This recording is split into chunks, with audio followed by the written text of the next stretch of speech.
नमस्कार, नमो नारायण। गीता के 15वें दिन में हम प्रवेश कर चुके हैं और आज 15वें दिन पर हम गीता दैनंदिनी से 28वें और 29वें नंबर श्लोक का पठन करने जा रहे हैं। और ये 28वां और 29वां श्लोक पहली बार श्रीमद् भगवद गीता में प्रथम अध्याय में अर्जुनोवाच होता है। अर्जुन का प्रवेश प्रत्यक्ष रूप से हम उन श्लोकों को पढ़ते हैं। तो पहले श्लोकों का पठन करते हैं। प्रथम अध्याय का 28वां और 29वां नंबर श्लोक।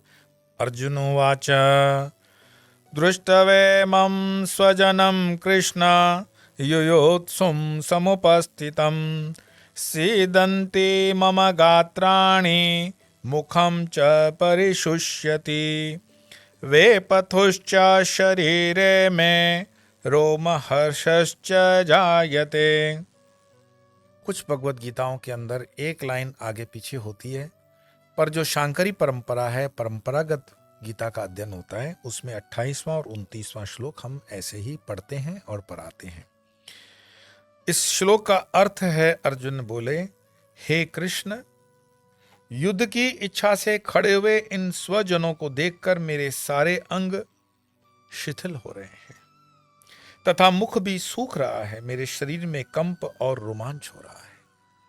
अगर आपने कल 14वें दिन को उस श्लोक को सुना हो कि जहां कुरुक्षेत्र के मैदान में अर्जुन ने दोनों सेनाओं में स्थित अपने चाचाओं, दादाओं, आचार्यों, मामाओं, भाइयों, पुत्रों, पौत्रों, मित्रों और ससुरों, श्रुदों को देखा और उन बांधवों को देखकर अत्यंत कृपा और करुणा से अभिभूत हुआ, कौन्तेय सोचता है। और वो आज के श्लोक में जब वो अपनी शब्दों को स्वरूप देते हैं कि कृष्ण, युद्ध की इच्छा में खड़े मैं स्वजनों को देखकर मेरे अंग शिथिल हो रहे हैं। जीवन के अंदर आप इसको प्रैक्टिकली भी समझना।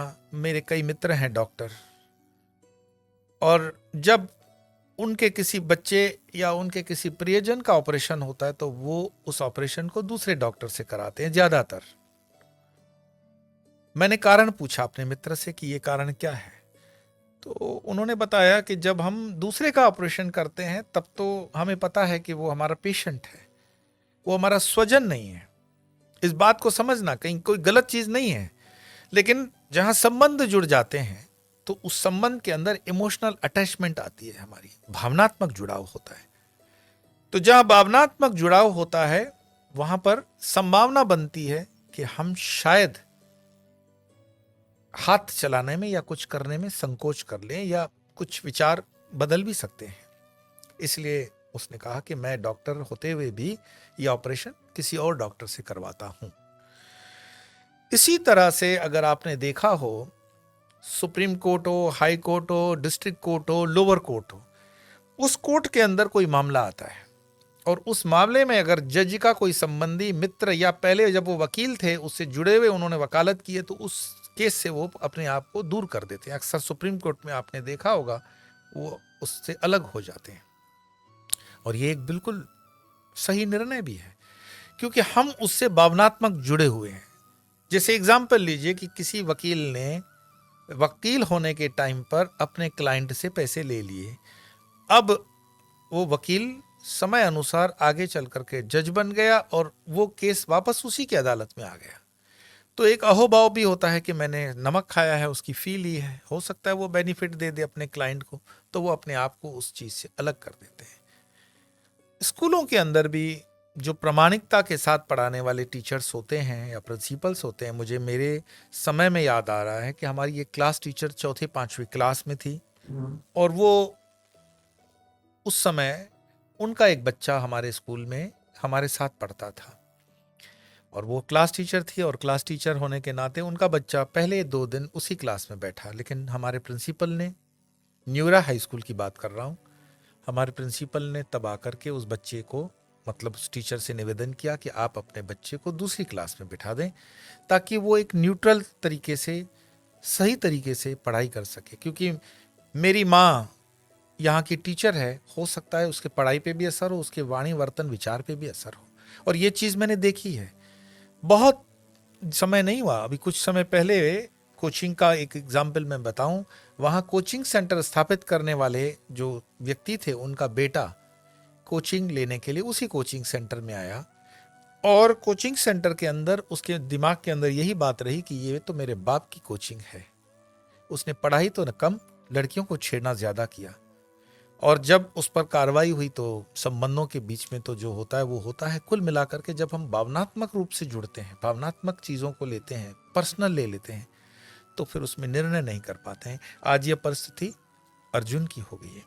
अर्जुन यहाँ देखते हैं कि सामने जो भी है वो मेरे दादा हैं, परदादा हैं, पोते हैं, मामा हैं, ससुर हैं, उनके विरुद्ध जाकर के वो युद्ध नहीं कर सकते, क्योंकि मनुष्य की जो साइकोलॉजी है या तो वो ब्रेन और माइंड से चलेगा या हार्ट से चलेगा।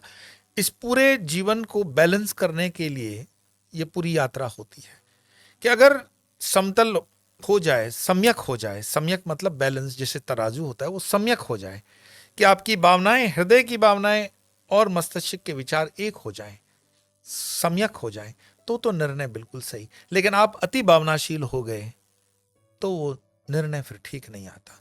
भगवत गीता के अंदर आपको अपनी पर्सनैलिटी डेवलपमेंट के लिए जो कुछ होते हैं ना, मोटिवेटर्स आकर कहते हैं कि भगवान गीता में ये है वो है, ये कहने की आवश्यकता नहीं है, क्योंकि भगवत गीता के अंदर भगवान ने जितने भी विषयों को अर्जुन को सिखाया है या बताया है, वो विषय कभी 5,000 15,000 साल जो भी पुराने हैं वो कभी नहीं, वो शाश्वत काल तक सिखाए जाएंगे। भगवत गीता थी, है और रहेगी। बस यात्रा आपको प्रारंभ करनी है कि मुझे उस श्लोक को पढ़ना है, उस श्लोक का उच्चारण देखना है, उस श्लोक को सुनना है, धीरे धीरे प्रयास करना है। 2 श्लोक रोज, कोई बहुत बड़ी बात नहीं।